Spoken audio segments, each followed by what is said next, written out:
Bismillahirrahmanirrahim. Assalamualaikum warahmatullahi wabarakatuh. Waalaikumsalam warahmatullahi wabarakatuh.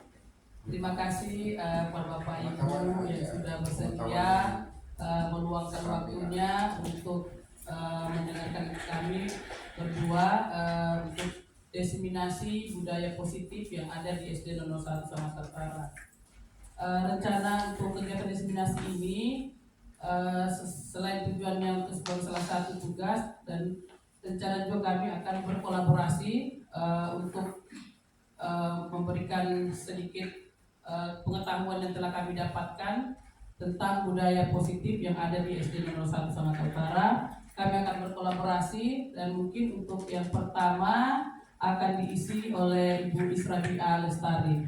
Pada beliau waktu tepat saya persilahkan. Baik, terima kasih Bu Jumiati Aris.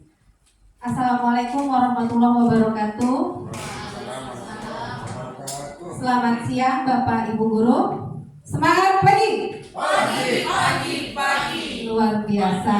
Baik, terima kasih atas waktu perkenan Bapak Ibu untuk hadir bersama kami di kegiatan hari ini, yaitu diseminasi budaya positif. Ya, baik, langsung. Ya. Budaya positif. Budaya positif itu merupakan sesuatu yang terlahir dari kebiasaan-kebiasaan positif yang berkelanjutan dan berlangsung dalam kurun waktu yang cukup lama agar terciptalah budaya positif. Ya, untuk membangun budaya positif berarti sekolah perlu menciptakan lingkungan yang positif, aman, dan nyaman agar murid mampu berpikir, bertindak, dan mencipta dengan merdeka, mandiri, dan bertanggung jawab. Salah satu strategi yang perlu ditinjau ulang adalah bentuk disiplin yang dijalankan selama di sekolah-sekolah. Adalah bentuk disiplin yang dijalankan seperti apa? Pembahasan disiplin kali ini akan meninjau teori yang dikemukakan oleh Diana Goosen.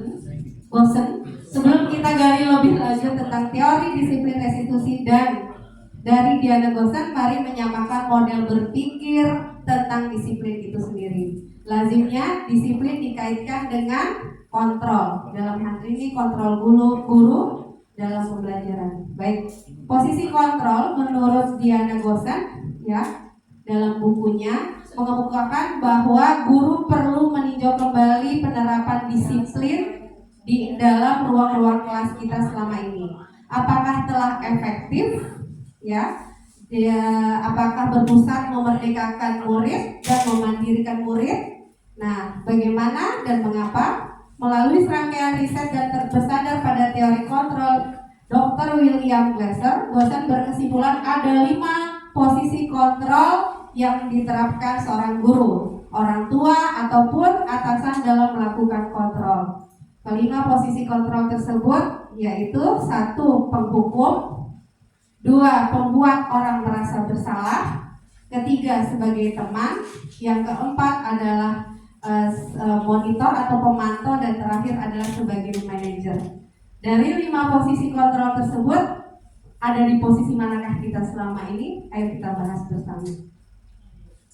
Posisi penghukum. Seorang penghukum bisa menggunakan hukuman fisik maupun verbal.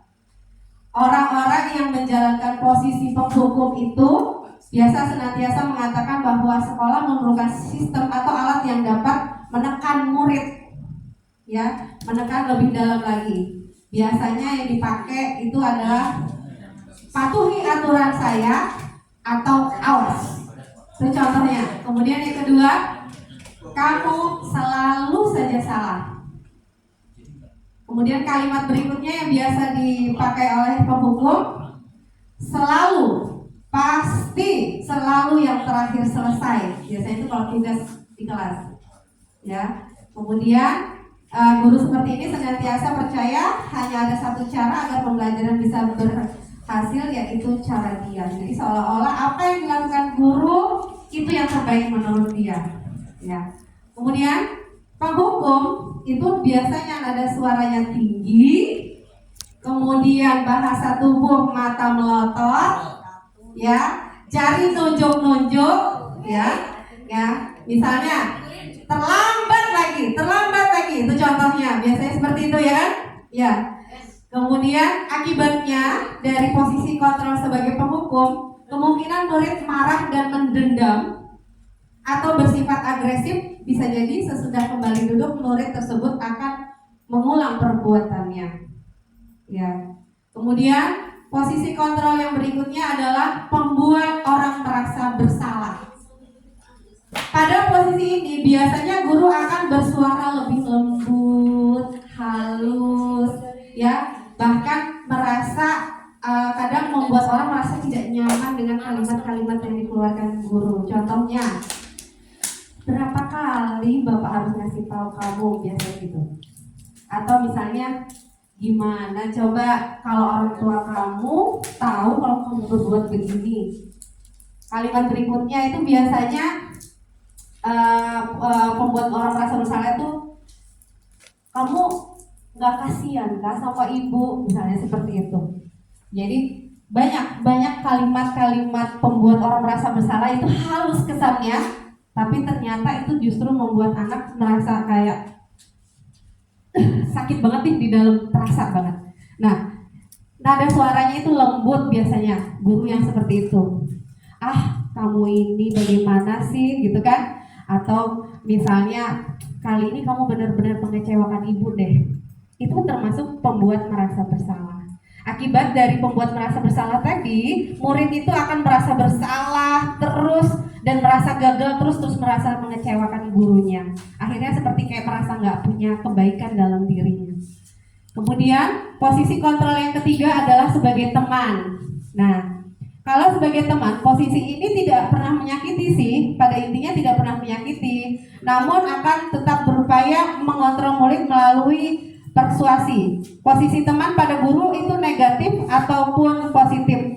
Posisi berhubungan ini misalnya contohnya, ayolah bantu demi Bapak Ibu guru, ya. Kemudian contoh berikutnya adalah, ayo dah, selama ini kan Bapak sudah bantu kamu, tolong dong sekali ini bantu saya. Seperti itu. Posisi kontrol sebagai teman, hal negatifnya itu biasanya karena cenderung merasa akrab dengan guru, kadang anak-anak lupa batasan antara seorang guru dengan murid. Jadi terlalu over akrab, akhirnya mereka kadang cenderung kayak seenak-enaknya, kadang seperti itu. Ah, guru kan sayang, guruku baik, seperti itu. Ada plus minusnya posisi sebagai teman tadi. Kemudian posisi sebagai monitor atau pemantau, ya. Monitor berarti mengawasi. Jadi pada saat kita mengawasi, ya, kita bertanggung jawab atas perilaku orang yang kita awasi. Nah, cenderung ketika kita merasa perlu mengawasi, apa-apa sedikit-sedikit bergantung pada konsekuensi, bergantung kepada peraturan yang sudah dibuat. Dikit-dikit langsung lari ke sana. Misalnya, apa yang telah kamu lakukan? Ya, ingat gak sanksinya apa, konsekuensinya apa dari apa yang udah kamu lakukan? Seperti itu. Dari jauh itu bawaannya sudah mikirin, ini anak salahnya ini nih, hukumannya akan ini nih nanti nih, misalnya seperti itu. Biasanya itu posisi pemantau, dan dari jauh-jauh tuh udah mencari-cari sebab akibatnya. Kemudian pada posisi ini guru itu akan terkesan langsung kayak menghakimi langsung. Kamu terlambat berapa menit? Berarti kamu sudah tahu apa yang harus kamu lakukan, misalnya seperti itu. Jadi terkesan seolah-olah langsung tanpa ada titik koma mengizinkan murid untuk memberi kesempatan untuk menjelaskan apa permasalahan mereka. Nah, posisi kontrol yang terakhir adalah manajer. Pada posisi manajer adalah posisi di mana guru berbuat sesuatu bersama murid, mempersilahkan murid untuk mempertanggungjawabkan, berpikir sendiri apa kesalahannya, kemudian kira-kira apa yang harus dia lakukan supaya memperbaiki. Jadi guru tidak mencari dengan pertanyaan-pertanyaan yang terkesan menghakimi, tapi guru cenderung memancing dengan pertanyaan, kamu ada apa hari ini? Kenapa seperti ini? Misalnya seperti itu ya. Kemudian, kamu ingat gak apa yang sudah kita yakini bersama tentang sekolah itu harusnya seperti apa? Dan kemudian kalau ketika dia sudah sadari apa yang dia lakukan salah, kita minta dia untuk koreksi dan mencari sendiri perbaikan untuk dirinya. Jadi bukan kita yang membuat kamu berarti harus begini enggak, tapi apa yang harus kamu lakukan kalau sudah seperti ini misalnya. Oke, kita lanjut. Bisa jadi dalam praktek penerapan disiplin sehari-hari kita kembali ke posisi teman paling sering ya. Ya, Bapak Ibu biasanya paling sering ke posisi teman atau pemantau. Ini sudah banyak yang menyadari bahwa selama ini yang digunakan adalah posisi kontrol dan posisi kontrol teman dan pemantau. Ya. Oke, lanjut Mbak Jum. Ini. Sekian, terima kasih. Jadi sedikit tadi yang saya sampaikan adalah tentang posisi kontrol yang kita gunakan selama ini sebagai seorang guru. Yaitu ada berapa tadi? 5. Ada 5. Yang pertama sebagai penghukum, kemudian yang kedua pembuat merasa bersalah, ketiga posisi kontrol teman, yang keempat pemantau, yang kelima manajer. Ya. Jadi yang umumnya sering kita gunakan adalah sebagai teman dan pemantau. Ya, jadi lebih kepada kalau teman itu kesannya kayaknya bersahabat banget, jadi cari aman ya Bapak Ibu biasanya kayak gitu.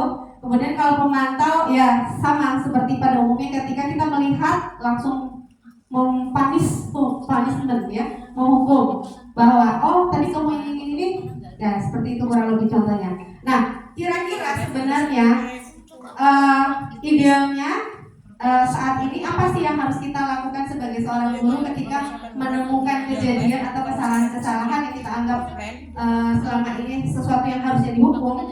Nah, materi selanjutnya akan disampaikan oleh rekan saya yaitu Ibu Jumiati Aris yang akan menyampaikan teori-teori hukuman dan restitusi. Kepada Ibu Jum kita beri tepuk tangan.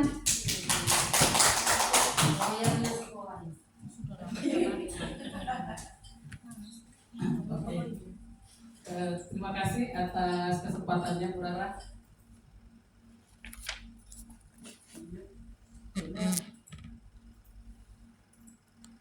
Ya, Assalamualaikum warahmatullahi wabarakatuh. Waalaikumsalam warahmatullahi wabarakatuh. Ya, terima kasih atas waktunya. Saya akan melanjutkan ke materi yang kedua tentang budaya positif. Ya, kalau Bu Rara tadi sudah menjelaskan tentang teori kontrolnya, maka saya masuk ke teori motivasi perilaku manusia, di mana teori ini ada 3 unsur utama. Yang pertama, untuk menghindari ketidaknyamanan atau hukuman. Yang kedua, untuk mendapatkan imbalan atau penghargaan dari orang lain. Yang ketiga, untuk menjadi orang yang mereka inginkan dan menghargai diri sendiri dengan nilai-nilai yang mereka percaya. Ya. Lalu perbedaan antara hukuman, konsekuensi, dan restitusi. Hukuman adalah cara untuk melakukan pengarahan agar tingkah laku bisa sesuai dengan perilaku secara umum. Sedangkan konsekuensi adalah perilaku yang berfokus mengajarkan anak bagaimana bertingkah laku baik untuk kedepannya. Restitusi adalah proses menciptakan kondisi bagi murid untuk memperbaiki kesalahan mereka, sehingga mereka bisa kembali pada kelompok mereka dengan karakter yang lebih kuat menurut Gloser 2004 ya. Di sini ada tabel hukuman, konsekuensi, dan restitusi ya. Jadi kalau identitas gagal dan identitas sukses, kalau hukuman itu biasanya tidak nyaman untuk murid dalam jangka waktu panjang. Konsekuensinya juga tidak nyaman untuk murid dalam jangka waktu pendek. Dan restitusinya adalah menguatkan untuk murid dalam jangka waktu panjang. Kalau hukuman itu pasti ketika kita menghukum pasti murid akan terasa tersakiti, sedangkan konsekuensinya membuat murid tidak nyaman, dan restitusinya murid mendapat penguatan. Hukuman berlaku hanya pada sebuah institusi, tidak berlanjut pada kehidupan nyata. Jadi kalau dihukum hanya di area sekolah itu saja, tidak sampai keluar rumah atau masyarakat. Sedangkan konsekuensi dari hukuman membantu penerapan mengikuti peraturan dalam masyarakat. Restitusinya fokus pada pemecahan masalah dalam jangka waktu panjang.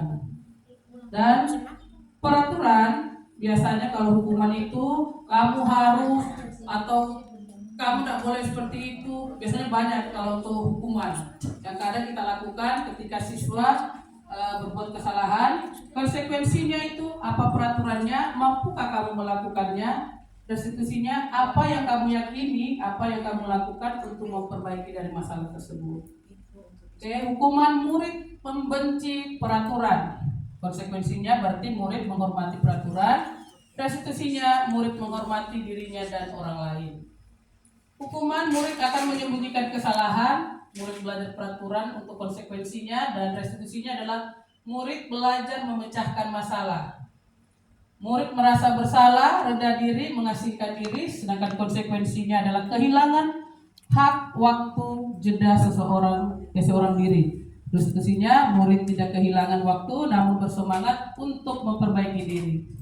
Ya, ini Bapak Ibu segitiga restitusi yang biasa digunakan untuk penyelesaian masalah yang terjadi di sekolah. Ada 3 macam. Yang pertama, validasi tindakan yang salah.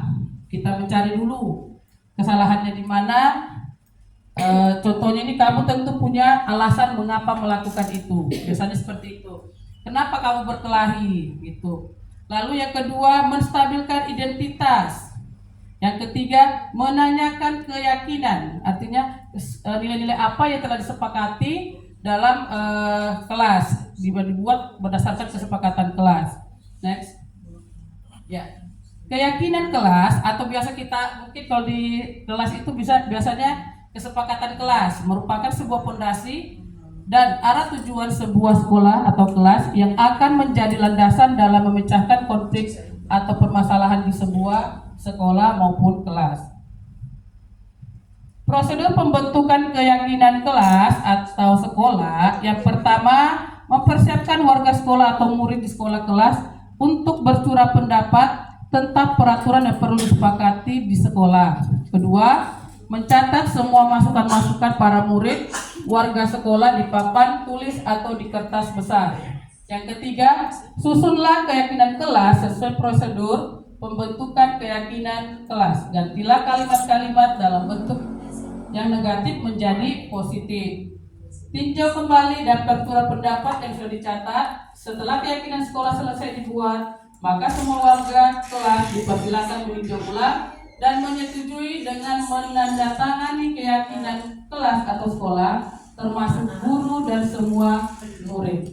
Ya, ini salah satu contoh pemecahan masalah dengan segitiga restitusi. Ya, kedengaran nggak Mbak? Ya, ini tentang siswa diberikan tugas itu dikerjakan di rumah, ternyata siswa tidak mengerjakan di rumah, malah mengerjakan di kelas.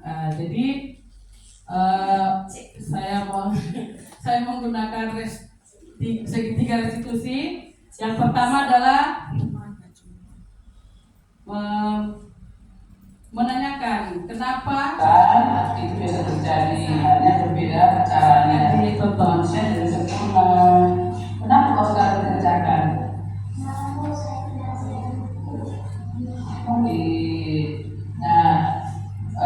Dan kita tahu lah bagaimana caranya membedakan buku seperti apa fungsinya.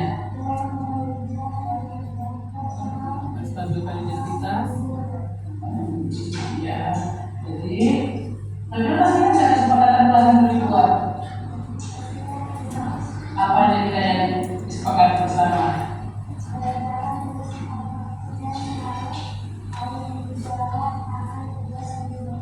Ya, lalu kira kalau dalam buku yang telah dijelaskan.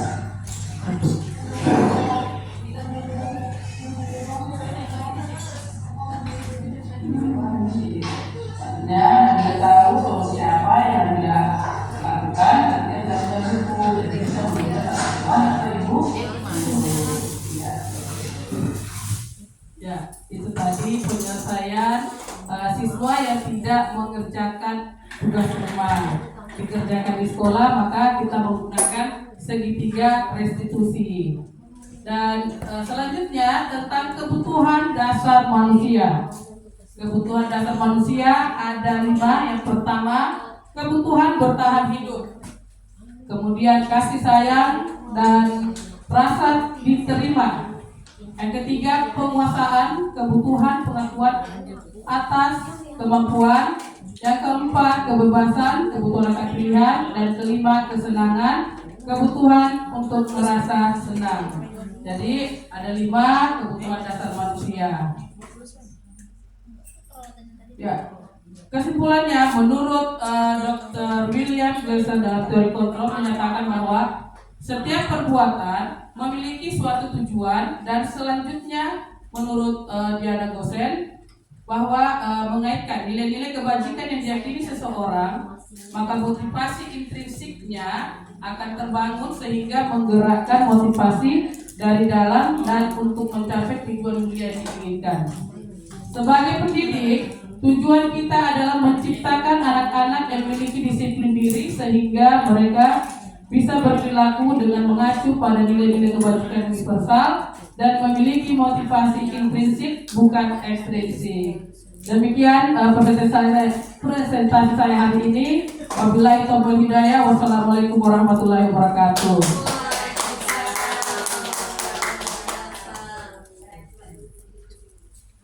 Ya. Oke. Sambil membuka ini mungkin ada sambil membuka pertanyaan tematik. Mungkin ada kita untuk sesi selanjutnya adalah sesi diskusi. Kalau mungkin ada Bapak Ibu ada yang mau ditanyakan, silakan jika ada yang mau ditanyakan. Oke, selamat sore. Sore. Tadi sempat saya mendengar dari Bu Rara juga ya, dikatakan bahwa dari kelima posisi kontrol itu yang paling bagus adalah manajerial. Tapi tadi saya juga mendengar bahwasanya tidak semua anak bisa kita posisikan di posisi kontrol manajerial karena tingkat kemampuan anak yang ada di tingkat berpikir anak belum nyampe gitu. Bagaimana dengan posisi seperti itu? Jadi ketika anak belum bisa berpikir, akan berpikir tingkat tinggi dan sebagainya. Berpikir tingkat tinggi. Anggaplah kelas 1. Kelas 1 itu misalnya. Apakah harus dengan posisi manajerial yang memang kita sudah sepakati anggap paling ideal? Oke, gimana Bu Rara? Silakan tanggapi. Siap. Pertanyaan Pak Rudi. Ya, ini menarik sekali ya. Terima kasih Pak Rudi. Jadi posisi manajer itu sebenarnya merangkum beberapa posisi kontrol yang lain. Sebenarnya secara tidak langsung itu, kalau menurut pandangan kami itu di dalam itu posisi teman juga ada masuk ke dalam. Tapi mungkin tidak terlalu melekat seperti posisi teman yang sebenarnya tadi. Adalah sedikit ketika misalnya kita kalau kita memanggil anak-anak kan, memanggil anak-anak ngobrol gitu. Kalau posisi teman kan cenderung lebih terlalu akrab dan terlalu banyak membela anak, sehingga anak merasa ketergantungan dengan guru. Tapi dengan posisi manajer diimbangi dengan, kalau saya lihat ada juga pembuat merasa bersalahnya juga ada di dalam manajer itu. Jadi tapi tidak terlalu nampak, tidak terlalu tebal terlihat. Jadi sebenarnya kan ketika kita menggali, ya misalnya dengan pertanyaan, mengapa misalnya seperti itu, ada apa tadi saya dapat laporan dari teman-teman apa yang terjadi. Nah itu saja kan dia membuat dia sudah berpikir. Mengajukan pertanyaan seperti itu sudah membuat dia berpikir bahwa dia punya kesalahan. Ya, guru tidak mendikte atau memaksakan kamu harus begini loh, kamu harus begitu ya. Dan itu sebenarnya bisa dilakukan di posisi kelas 1, 2, 3, 4, 5, 6. Hanya saja mungkin tingkat bahasa yang digunakan tidak seberat di level kelas 5, 6 misalnya seperti itu. Mungkin bahasanya kalau misalnya muridnya kayak misalnya Dasan misalnya kan, Dasan tadi kenapa gitu kan. Tapi kalau di kelas tinggi mungkin bahasanya Dasan apa yang sudah Dasan lakukan. Itu kan beda sudah, kedengarannya udah beda kalimatnya. Tadi kenapa? Dengan apa yang sedang kelas dan lakukan gitu. Itu mungkin cara penyampaiannya saja yang berbeda. Sebenarnya berpikir kritis itu sudah harus dibiasakan dari kelas bawah. Hanya saja mungkin kalimat-kalimat yang kita gunakan memang berbeda sekali antara kelas rendah dengan kelas tinggi. Dan itu selama ini belum kita terapkan karena ya itu tadi kita mencari enaknya, mencari cepetnya, gitu kan? Kadang guru cenderung lebih kayak sini misalnya kayak gitu. Udah langsung mainan aja kan, gitu. Karena udah berpikir ini anak salah ini salah ini. Iya.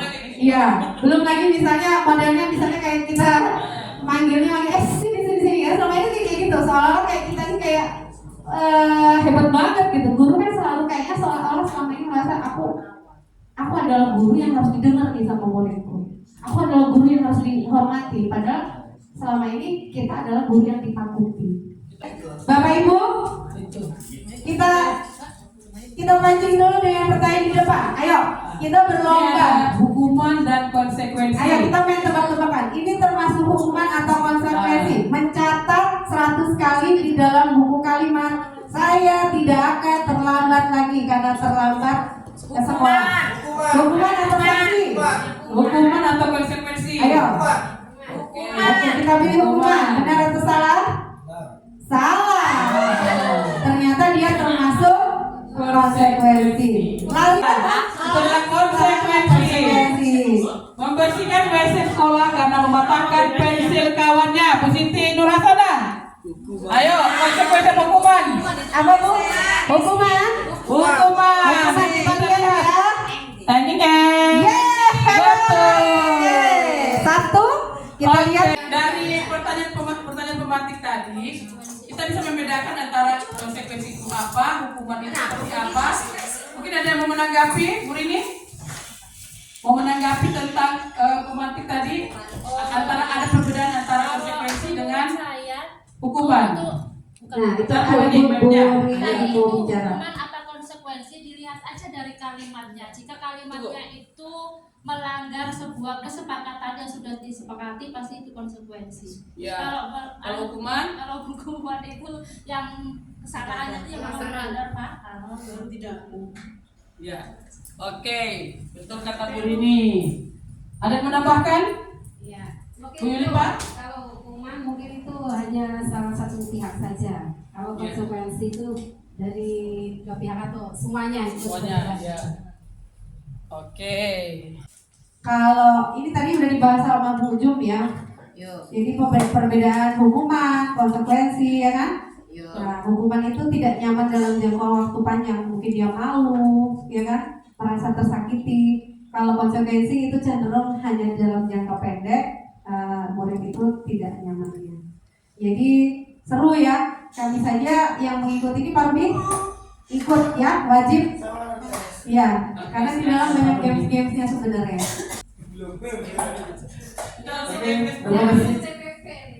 Tadi saya di kelas membuat kesepakatan kelas bersama siswa. Kemudian saya sampaikan materinya saya ambil Google, tapi disepakati apabila sama siswa saya sampaikan satu persatu, mereka menyepakati. Terus saya menemukan konsekuensinya apa. Dari setiap konsekuensi yang diberikan siswa, saya tadi melihat benar nggak yang saya buat bersama siswa saya ini, karena berdiri di depan sambil hormat jika melanggar salah satu dari kesepakatan bersama. Dari segi ini apakah termasuk hukuman atau konsekuensi kalau berjalan ke depannya? Karena ini sudah kesepakatan kelas, karena mereka yang menentukan konsekuensinya, bukan saya gurunya. Tapi saya tanya, poin ini konsekuensinya apa untuk ini? Nah, ini ada beberapa kesepakatan yang sudah tersepakati. Iya. Jadi tadi sudah dibuat kesepakatan kelasnya Pak Rudi, dan salah satu dari kesepakatan itu jika dilanggar harus berdiri dan hormat di kelas atau di lapangan? Di kelas. Berapa? Mau menanggapi? Ya. Ya, silakan. Jadi apa tadi inti pertanyaannya bahwa Kesepakatan kelas yang sudah dibuat, ketika dilanggar wajib untuk hormat di depan, berdiri dan hormat di depan kelas. Ya. Tapi itu adalah kesepakatan kan? Kesepakatan. Iya. Itu hormatnya seharian atau hanya pada satu pelajaran itu saja? Satu pelajaran. Tapi itu bisa jadi konsekuensi sekaligus hukuman. Itu hukuman. Hukuman. Yang menentukan mereka. Ya. Nah, misalnya seperti senang belajar dengan suasana senang. Nah itu hukumannya nyanyikan lagu. Apa konsekuensinya? Konsekuensinya nyanyikan lagu. Siap. Mereka menentukan. Iya. Berarti Jadi Kalau menyanyikan lagu mungkin itu konsekuensi. Iya. Tapi ketika dia melanggar hormat berdiri seharian sampai pelajaran selesai dengan hormat, itu tidak nyaman. Iya. adalah hukuman itu. Dua-duanya Hukuman itu bukan lagi konsekuensi karena Ya. itu Jadi hukuman itu dari tadi- jam 7 sampai jam 12 itu berarti jadi hormat Betul. orang itu. Jamnya dikurangi ya. bukan itu Pak, ada hal yang paradigma kita yang harus kita luruskan kembali. Apa pola pemikiran kita tentang keyakinan kelas tadi, kesepakatan itu bahwa membuat suatu keyakinan adalah menanamkan nilai kebajikan di dalam diri siswa. Jadi keyakinan ini kita sepakati di awal sebagai bentuk tanggung jawab siswa terhadap apa saja sih yang harus dia lakukan, sehingga meminimalisir pelanggaran-pelanggaran yang bisa terjadi. Jadi contohnya gini Pak Rudi, ketika Pak Rudi tadi di kelas membahas tentang kesepakatan, ya keyakinan kelas, maka ditekankan bahwa itu adalah sesuatu yang harus kita yakini, harus kita lakukan. Jadi tidak perlu mengungkit atau mengangkat kalau kamu tidak melakukan itu, apa yang akan kamu terima, ya kan? Nah, tidak perlu. Jadi singkirkan hal negatif yang akan menjadi pemicu kegagalan konsekuensi keyakinan tadi. Jadi dalam hal ini, dalam budaya positif adalah satu hal yang perlu kita tekankan bersama, bahwa munculkan atau mendominasikan hal positif, hal negatif kita singkirkan. Jadi ketika di kelas kita buat keyakinan bersama siswa, usahakan sebagai motivasi, bukan sebagai hal yang menakuti, gitu loh. Jadi kalau misalnya seperti tadi Pak Rudi sudah buat kesepakatan, berarti kalau kalian melanggar hukumannya ini loh. Berarti yang akan tertanam dalam jiwa hatinya dan pikiran anak-anak, aku nggak boleh terlambat, nanti aku kena hukuman. Berarti kan dia sudah mengalami ketakutan yang tidak dirasadari, gitu loh. Jadi dia datang ke sekolah motivasinya supaya tidak dihukum. Ya, harusnya dia datang ke sekolah adalah sebagai wujud dari rasa tanggung jawab dia bahwa aku harus ke sekolah tepat waktu, tidak boleh terlambat karena aku seorang murid yang disiplin. Nah, gitu loh maksudnya. Nah, silakan. Baik, apa yang disampaikan saudara sebenarnya ideal sekali ya. Ya. Tapi dalam implementasinya, ketika nanti ke depannya, oke lah, misalkan saya hapus mengenai konsekuensi yang walaupun itu sebenarnya dibuat oleh siswa. Nah, konsekuensi ketika nanti perjalanannya, nah, siswa tidak mengikuti kesepakatan kelas itu bagaimana? Ya. Karena kita kan tadi bilang mau positif. Benar.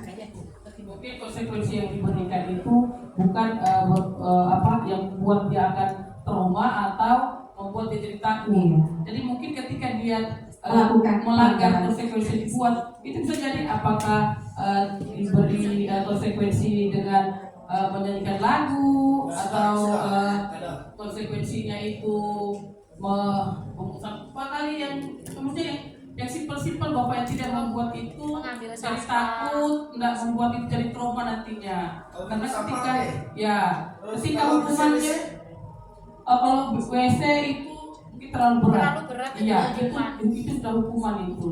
Jadi anak itu jadi nantinya jadi, kalau saya terlambat ini, kalau saya tidak menjalankan ini, saya disuruh ke WC, sedangkan di rumah saja harus ke WC ini. Nah, jadi itu lebih ke hukuman. Jadi dibuat tidak merasa takut ya Bu. Iya. Ke sekolah itu bukan karena terpaksa, ke sekolah bukan karena rasa takut, tapi bagaimana dia menikmati keberadaan dia di sekolah kalaupun misalnya ada keterlambatan pasti kan ada alasan. Contohnya tadi di video-video itu kan Pak Rudi ya, contohnya kan di perjalanan tadi itu kan ketika guru murid menemui guru mengakui dia salah, kemudian guru memancing kembali. Kira-kira ingat gak dengan apa yang sudah kita sepakati ya? Membuat dia ingat kembali dan dia merasa tidak takut untuk mengakui kesalahan dia. Tapi kita juga tidak perlu lantas langsung menghakimi atau menghukum. Cukup ketika dia sudah mengakui kesalahan, itu sebenarnya secara tidak langsung adalah hukuman yang sangat mendidik buat dia. Jadi iya, jadi itu sudah tadi di awal kita sudah sampaikan bahwa merubah paradigma kita itu memang sulit. Ya ideal banget, memang ideal, tapi itu tadi selain itu sebenarnya yang menjadi bentrokan utama kita adalah kondisi di rumah dengan kondisi sekolah. Kita mencoba di sekolah untuk menerapkan prinsip restitusi, tapi di rumah loh kenyataannya mereka harus mengalami kekerasan, kekasaran, hukuman yang lebih parah. Akhirnya sampai ke sekolah malah terbawa suasana di rumah. Nah, itulah tadi mengapa sekolah ini perlu menjadi tempat untuk meluruskan kembali yang bengkok-bengkok tadi itu.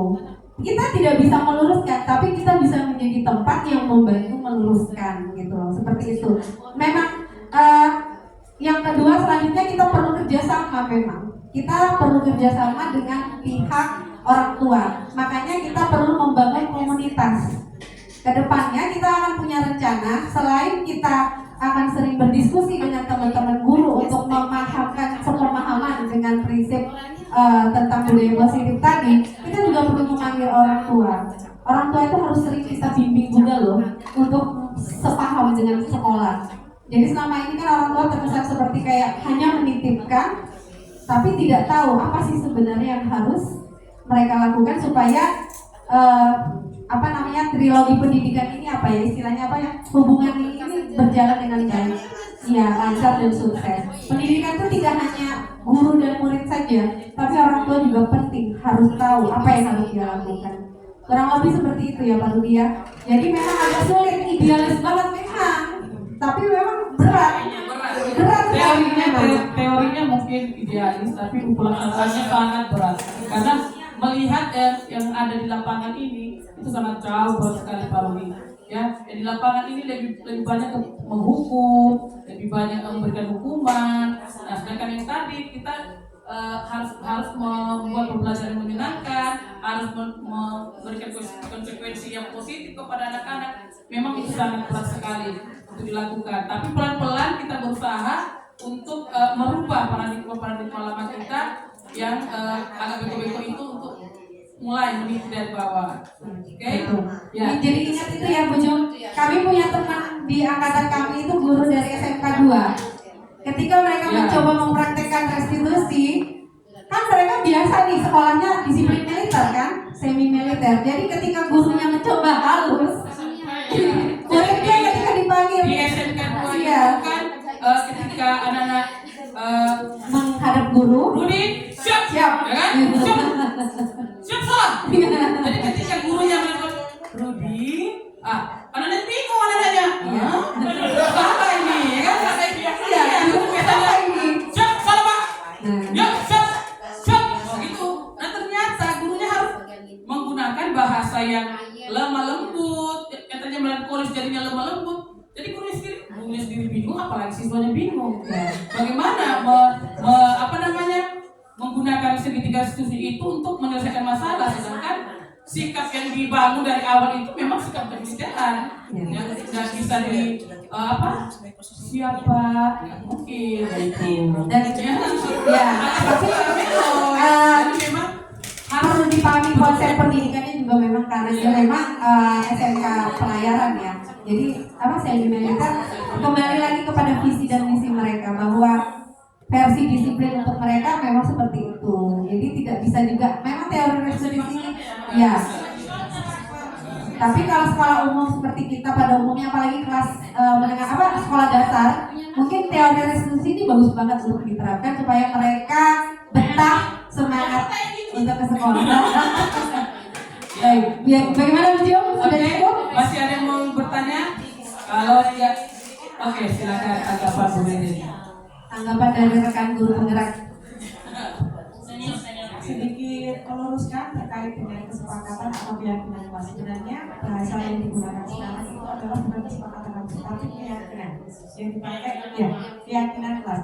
Kalau kesepakatan itu hanya disepakati, tapi tidak diyakini. Nah, kalau diyakini artinya dia melakukan dengan kesadarannya sendiri.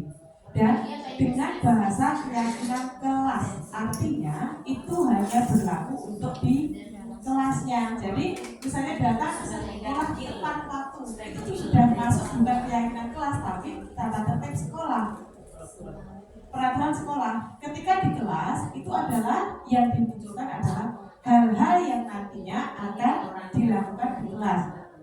Misalnya masuk, misalnya bukan datang ke sekolah ya, masuk kelas tepat waktu. Artinya ketika sudah selesai istirahat, berarti misalnya jam misalnya 9.15. Artinya dia 9.30 sudah berada di kelas. Itu yang pertama. Yang kedua, membuang sampah pada tempatnya. Artinya ketika dia melanggar di kelas, ada konsekuensi yang harus dipatuhi. Itu hanya untuk di lingkup kelas. Itu namanya keyakinan kelas. Seperti yang dikatakan Pak Rudi tadi, itu hormat sampai saat pembelajaran berlangsung. Benar.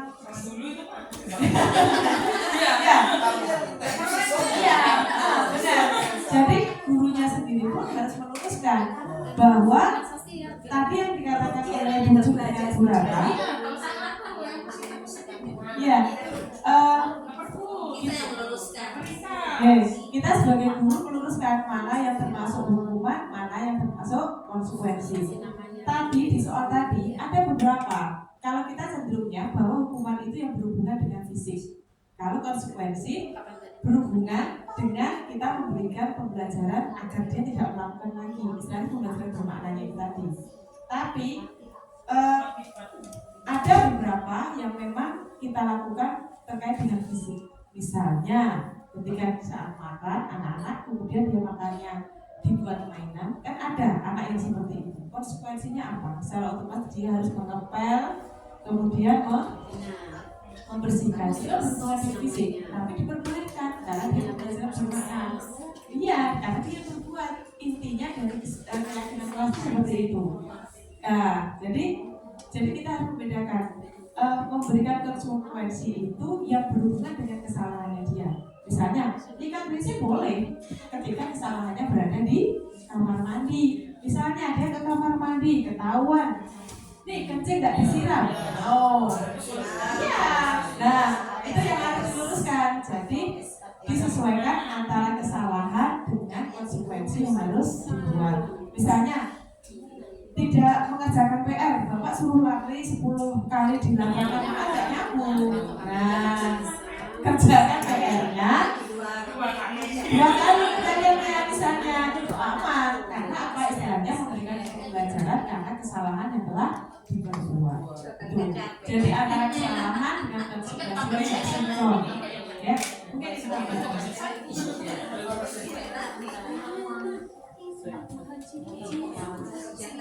Oke, Bapak Ibu, masih ada yang mau ditanggapi atau masih ada yang bertanya?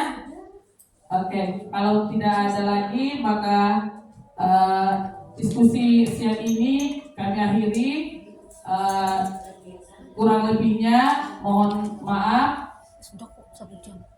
Wabillahi taufiq wal hidayah. Wassalamualaikum warahmatullahi wabarakatuh. Waalaikumsalam warahmatullahi wabarakatuh. Terima kasih. Terima kasih Bapak Ibu.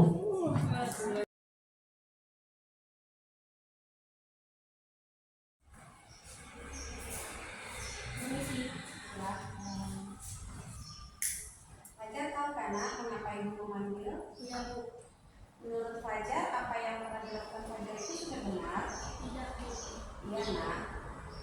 Membuat salah itu tidak apa-apa. Manusia tidak ada yang sempurna. Fajar pasti punya alasan mengapa melakukan hal tersebut. Iya Bu, saya sadar salah karena lebih memilih menonton kartun daripada mengerjakan tugas Bu. Fajar masih ingat nggak dengan keyakinan kelas yang telah kita buat di awal? Iya Bu, Coba sih. mengerjakan tugas Fajar yakin nggak dengan kesepakatan yang telah kita buat? Iya Bu. Berarti Fajar bersedia memperbaikinya kan? Iya Bu. Apa rencana Fajar untuk memperbaiki hal ini?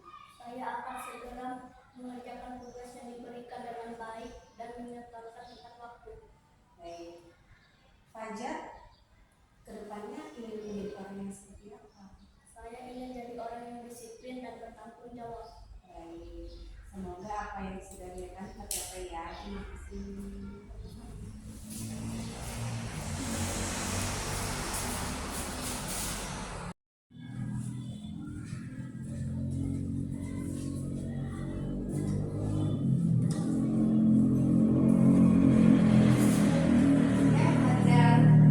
Fajar, ibu tadi dapat laporan dari teman-teman. Apa yang terjadi? Ya Bu, pada istirahat pertama, saya berkejar-kejaran dengan teman-teman tidak sengaja menyenggol makanan Farid Bu. Fajar menyenggol makanan Farid. Ya Bu, Lalu bagaimana? lalu saya sudah minta maaf, tapi Farid marah-marah dan menuduh saya. Jadi saya menolaknya dan Farid jadi luka. Fajar tahu kalau Fajar sekarang dalam masalah. Baik, ibu tidak mencari siapa yang benar, siapa yang salah. Dalam hal ini, ibu berpikir bagaimana kita memperbaiki keadaan ini. Fajar pasti punya alasan mengapa melakukannya kan? Baiklah. Fajar ingat dengan keyakinan kelas dan keyakinan sekolah yang sudah kita buat bersama ya kan?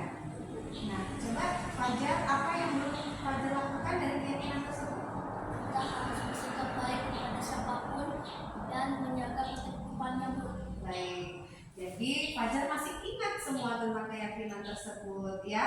Bagaimana kita perlu berhati-hati ketika kita sedang bermain, apalagi ada teman yang makan di sekitar kita ya kan? Iya Bu. Baiklah. Nah, mulai sekarang marilah kita sama-sama mengindahkan keyakinan yang telah kita sepakati ya, dengan tetap hati-hati jika bermain dan menjaga sikap apalagi ketika ada orang lain sedang makan di sekitar kita.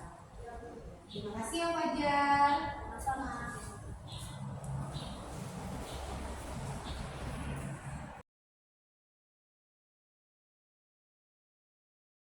Awalnya saya mengira akan dimarahi oleh guru saat dipanggil ke kelas. Ternyata saya hanya diperingatkan untuk tidak melakukan hal itu lagi.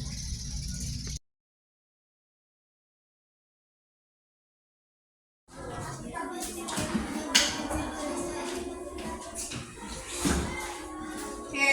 Assalamualaikum warahmatullahi wabarakatuh.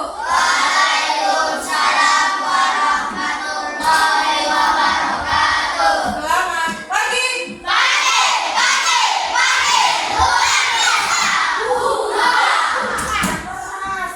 Apa perlu ibu bantu bukanya ya? Selamat pagi.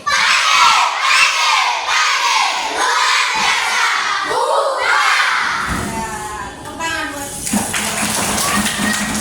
Ya, sarapan.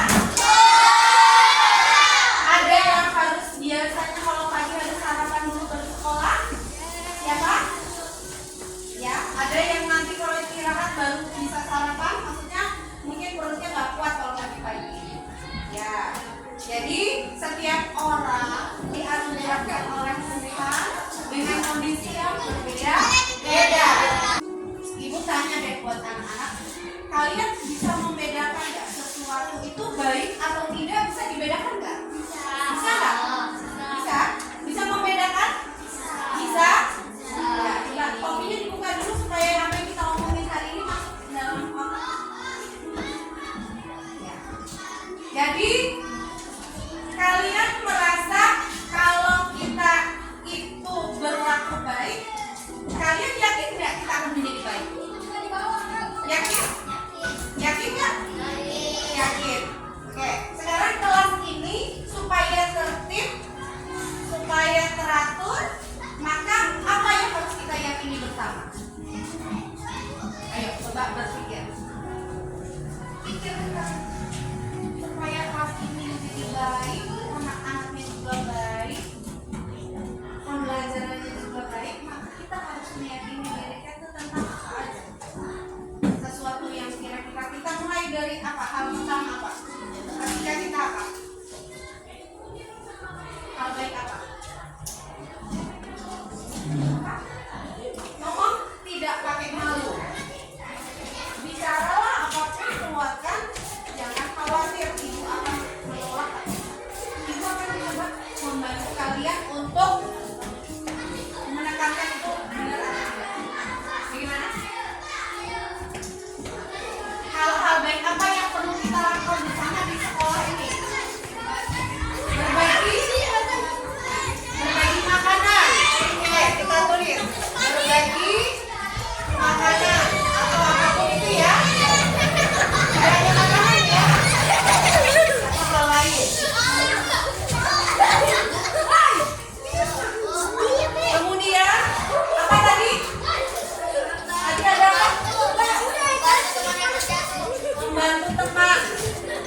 Membantu teman. Ada lagi apa? Menolong teman. Kira-kira sama nggak dengan membantu? Sama. Oke, masuk ya. Membantu. Ya. Menolong, kita kasih dari simbolnya sama ya. Menolong dengan membantu. Ada lagi hal baik apa yang kira-kira perlu kita lakukan bersama? Bekerja sama dalam hal apa, Nak?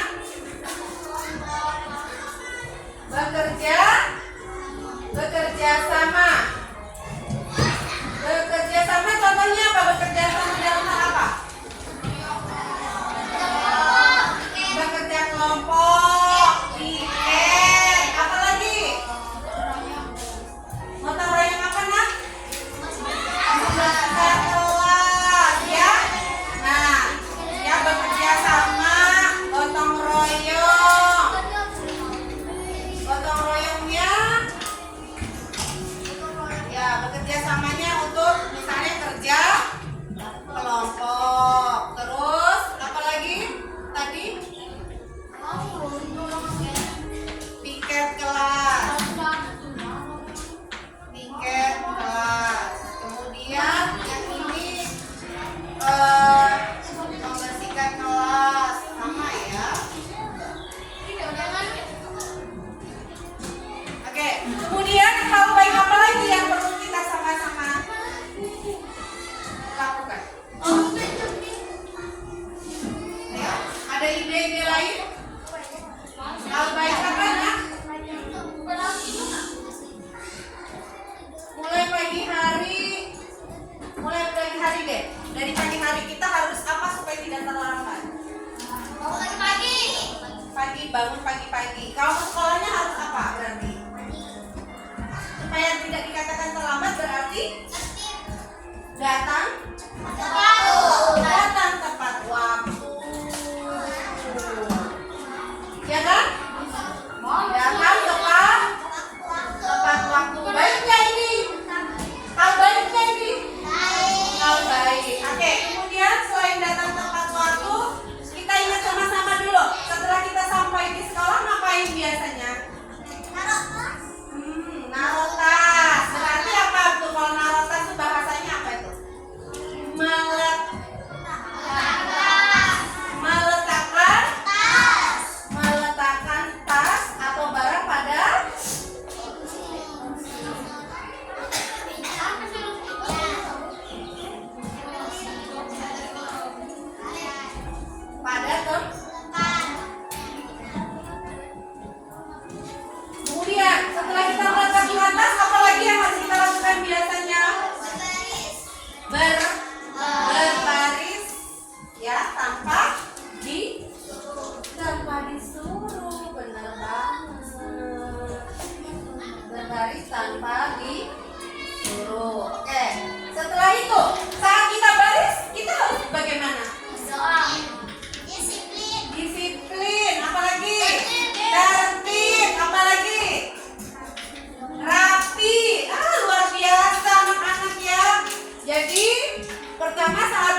diam. Artinya kalau diam tidak ngomong, tidak ngobrol. Kemudian rapi. Bajunya rapi. Apalagi yang rapi? Garisnya rapi, ya kan? Kalau rapi ketika disuruh siap berarti harus siap. Ketika disuruh istirahat maka tangan ke belakang. Boleh nggak gangguin teman?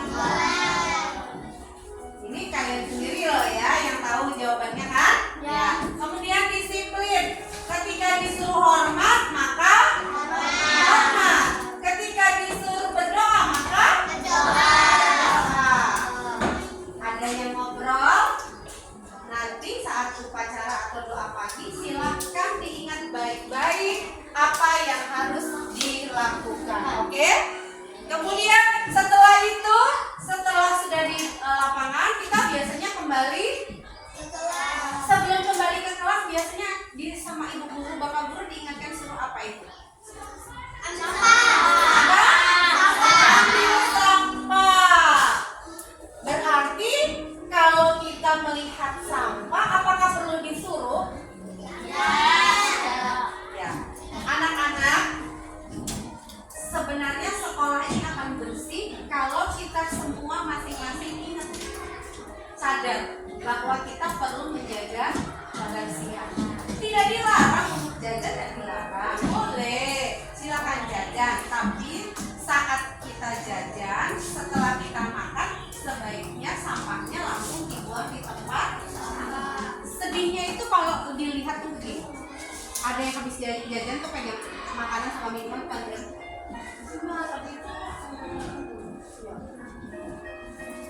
apa itu? Dibuang sambil jalan, ya sadar nggak? Sadar nggak? Sadar ya kan? Ya. Kalau bisa usahakan saat makan dan minum kita duduk dulu dengan tenang. Kenapa harus duduk dengan tenang? Lihatlah tubuh kita dari ujung kepala sampai kaki. Di dalam tubuh kita ada organ. Apa sih organ itu, Bu? Ada benda-benda yang bekerja di dalamnya. Dia bekerja itu juga butuh ketenangan. Bayangin kalau kita makan sambil ngobrol, sambil jalan, sambil lari. Apakah di dalam ini akan baik-baik saja? Jadi usahakan harus apa kalau makan dan minum? Duduk. Ngobrol boleh sedikit-sedikit, tapi bukan akhirnya apa? Kesel. Oke? Selanjutnya, setelah ambil sampah, masuk ke kelas bagaimana?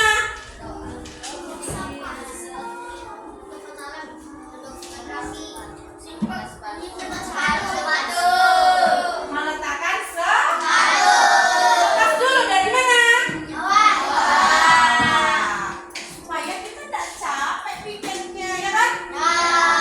Itu loh, kelas 5 itu seperti tahun-tahun sebelumnya, kalau membersihkan kelas tidak hanya sampai di depan pintu saja, tapi semua teras sampai tangga ke bawah. Hasilnya diturunin sampai bawah, sampai bawah, ya kan? Pasirnya udah terbawa ke bawah, buang ke bawah sare. Ya? Oke? Disetujui semua, dipahami? Kalau bersih kita jadi sehat. Bayangin kalau banyak debu kotoran, enak nggak di rumah? Next, lanjut. Tadi habis ambil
lagi yang perlu kita ingat sama-sama, kita yakini. Kenapa? Sopan santun. Good, sopan santun. Ini tadi belajar dengan tertib, kemudian memperhatikan guru. Bisa ngapain lucu? Sopan santun itu gimana contohnya, Nak? Contohnya bagaimana sopan santun? Sopan santun itu gimana contohnya? Ada yang bisa kasih contoh? Tidak ngomong kasar, berarti ngomongnya harus yang baik. Boleh aku kasih contoh? Jangan hindari kata-kata tidak baik ya. Jangan munculkan kata-kata tidak baik di dalam ruangan dari sekolah kita, supaya kita terbiasa menggunakan kata-kata yang baik. Ya, biasanya kan ada tuh kalau ada yang lagi marah, misalnya, keluar itu semua bahasa kebun binatang juga kadang, ya kan? Iya nggak? Tolong dihindari, saling menghargai ya, jangan berkata yang kasar. Kemudian apa lagi? Ketemu guru menyapa. Hai Besti, gitu kan? Nah, Assalamualaikum Bu, selamat pagi Bu, atau Ibu.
pembelajaran. Ketika ibu senyum, itu kita belajar bagaimana kita tetap ramah walaupun di dalam lagi.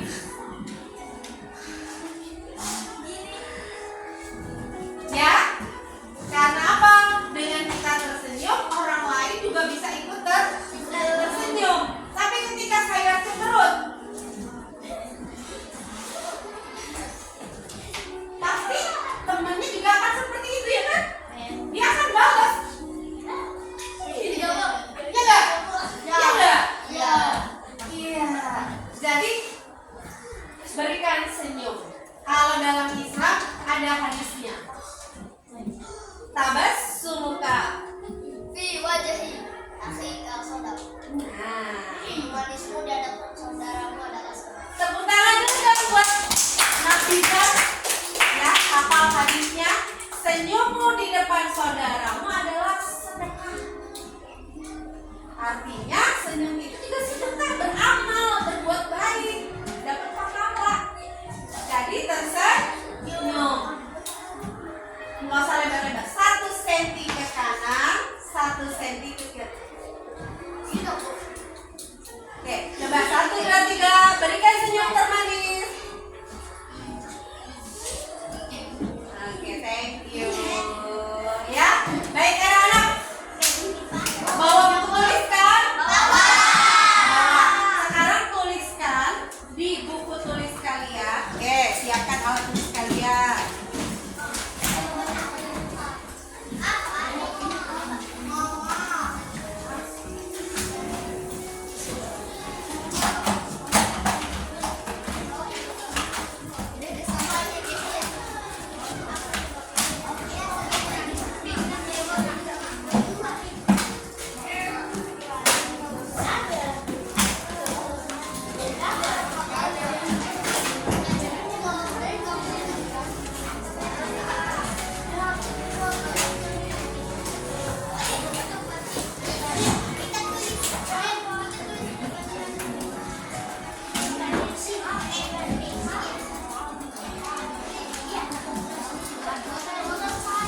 Baik, sudah? Tolong kalian tuliskan. Ya. Pertanyaan pertama nanti jawabnya ya. Pertanyaan pertama. Ya. Jawabannya nanti. Kita tulis soalnya dulu. Soal yang pertama. Ayo, sabar pendidikan.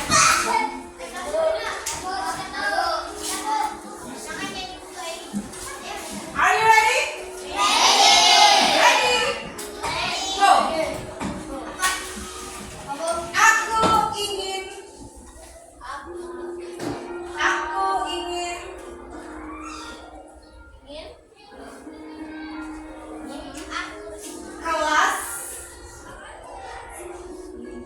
kelas yang titik. Aku ingin kelas yang titik. Oke, jawabnya nanti. Karena habis ini saat kalian mengerjakan, ibu mau menyalakan lampu yang warna atas sebelum nyalain. Yang kedua, aku ingin teman yang titik. Aku ingin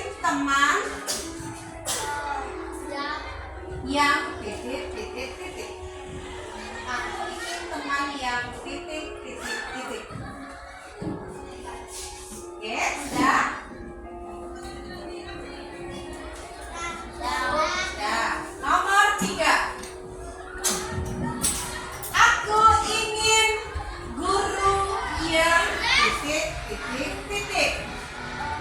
Aku ingin guru yang titik.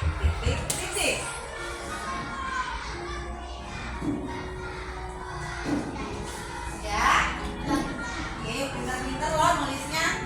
Bagus tulisannya.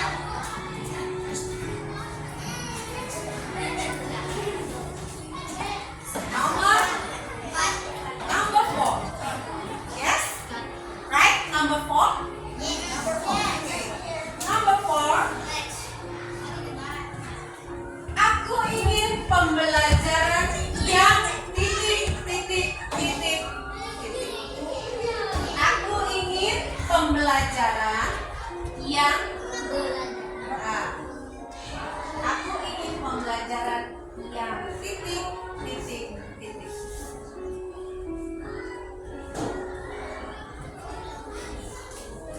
Sudah? Aku ingin pembelajaran yang titik. Oke, last number. Apa artinya?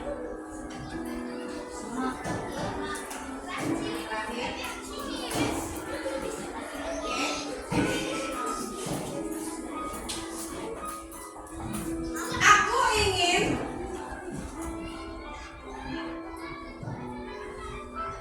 menjadi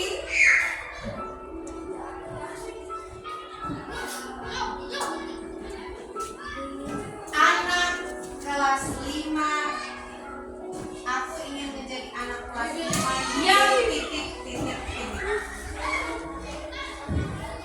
Aku ingin menjadi anak kelas 5 yang titik. Oke? Silakan dipikirkan jawabannya lalu tuliskan jawabannya tadi. Oke, terima kasih. Yang mau membacakan lagi yang keras? Si Salina. Salina mau bacakan punya siapa Salina? Ya, baca yang keras Salina. Aku ingin kelas yang rapi. Aku ingin teman yang sopan dan baik. Aku ingin guru yang baik. Aku ingin guru yang seru dan baik. Aku ingin menjadi anak kelas 5C yang baik dan sopan kepada guru dan kedua orang tua. Oke, tepuk tangan dulu jawaban teman kita. Siapa? Mau bacakan punya siapa? Nabizar punya siapa? Afika. Ya, bacakan yang kelas. Salina. Aku ingin kelas yang bersih dan tidak ribut saat guru keluar kelas. Aku ingin teman yang baik. Aku ingin guru yang ramah. Aku ingin pembelajaran yang seru dan mudah. Aku ingin menjadi anak kelas 5 yang pintar. Oke, terima kasih. Selanjutnya siapa lagi? Oke, boleh bacakan. Siapa punya siapa nih? Punya Kailan. Bacakan yang keras. Aku ingin kelas yang bersih dan rapi. Aku ingin teman yang baik dan sopan. Aku ingin guru yang baik hati. Aku ingin pembelajaran yang mudah. Aku ingin menjadi anak kelas 5 yang pintar. Oke, kamu tadi mau bacain punyanya? Iya, silakan. Siapa Kailan ya? Maaf ya. Kailan mau bacakan punya? Punya siapa namanya? Siapa namanya? Rifki. Kailan mau bacakan punya Rifki. Coba yang keras. Aku ingin kelas yang bersih dan rapi. Aku ingin teman yang sopan santun. Aku ingin guru yang baik. Aku ingin pembelajaran yang tertib. Aku ingin menjadi anak kelas 5 yang baik dan sopan. Oke, tepuk tangan. Ya, Rifki mau bacakan punyanya. Rizky mau baca punya siapa? Rifki bacain punya Rizky. Oke, silakan yang keras. 1. Aku ingin kelas yang rapi dan bersih. Aku ingin teman yang baik dan tidak pelit. Aku ingin guru yang baik dan tidak jahat. Aku ingin pembelajaran yang bagus dan menarik. Aku ingin menjadi anak kelas 5 yang baik. Oke, baik anak-anak, tepuk tangan buat jawaban kita semua. Ya, jadi semua pasti rata-rata ingin kelas yang nomor 1 tadi pertanyaannya. Aku ingin kelas yang rata-rata menjawab apa?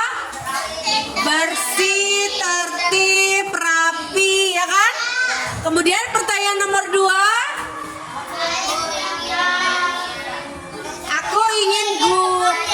Aku ingin teman yang baik, sopan, apalagi? Tidak toksik, apalagi? Tidak pembohong, apalagi? Ya. Kemudian yang nomor 3, aku ingin guru yang ramah, apalagi? Baik, apalagi? Seru, apalagi? Ceria. Baik. Kemudian pertanyaan yang keempat, aku ingin pembelajaran yang bermanfaat, menarik, apalagi tadi? Pembelajaran yang apa? Yang apa? Mudah dipahami. Pembelajaran yang apa lagi? Pembelajaran yang apa? Mudah. Ingin pembelajaran yang apa, Evelyn? Mudah. Oke. Jadi sama rata-rata keinginannya ya. Dan yang terakhir, aku ingin menjadi anak kelas 5 yang pintar. Apalagi? Tertib, baik, sopan. Itulah impian kita semua bersama. Tepuk tangan dong untuk kita semua.